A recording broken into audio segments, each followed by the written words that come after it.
બેસ્તાન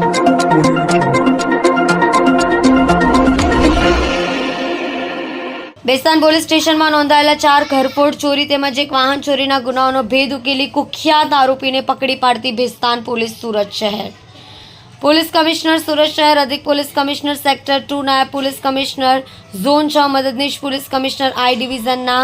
માર્ગદર્શન હેઠળ police inspector V L. Patel, police inspector V M. દેસાઈના બેસ્તાન પોલીસ સ્ટેશન વિસ્તારમાં બનતા ઘરફોડ ચોરીના તેમજ વાહન ચોરીના બનાવો અટકાવવા અને શોધી કાઢવા માટે સૂચના અને માર્ગદર્શન આપતા, જેને આધારે surveillance police sub inspector S G. ચૌહાણના નેતૃત્વ હેઠળ રાત્રિના સમયગાળા દરમિયાન બેસ્તાન 3 રસ્તા ખાતે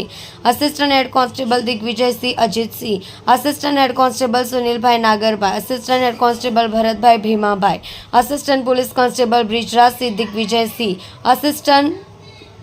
પોલીસ કોન્સ્ટેબલ ધર્મેશદાન જીતુદાન નાઓના વાહન ચેકિંગમાં હતા. તે દરમિયાન બેસ્તાન આવાસ તરફના બ્રિજ ઉપરથી મોટરસાઇકલ ઉપર 3 ઇસમો આવતા હોય પોલીસને જોઈ પોતાની મોટરસાઇકલ છોડી ભાગવા જતા પોલીસે કોર્ડન કરી ઇસમને પકડી પાડી તેનું નામઠામ પૂછતા પોતાનું નામ ગુરુદયાલસિંહ ઉર્ફે પિંતલ દિલીપસિંહ બાવરી, ઉંમર 26, રહેવાસી રૂમ નંબર 1-2, બેસ્તાન આવાસ ડિંડોલી સુરત શહેર, મૂળ રહેવાસી સાબુગઢ આવાસ ન્યૂ સરકારી આવાસ પાંજરાની સામે ભરૂચના હોવાનું જણાવતા હોય બેસ્તાન પોલીસ સ્ટેશન લાવી યુક્તિ પ્રયુક્તિથી પૂછપરછ કરી બેસ્તાન પોલીસ સ્ટેશનના 4 ઘરફોડ ચોરી તેમજ એક વાહન ચોરીના ગુના ડિટેક્ટ કરી પ્રશંસનીય કામગીરી કરી છે.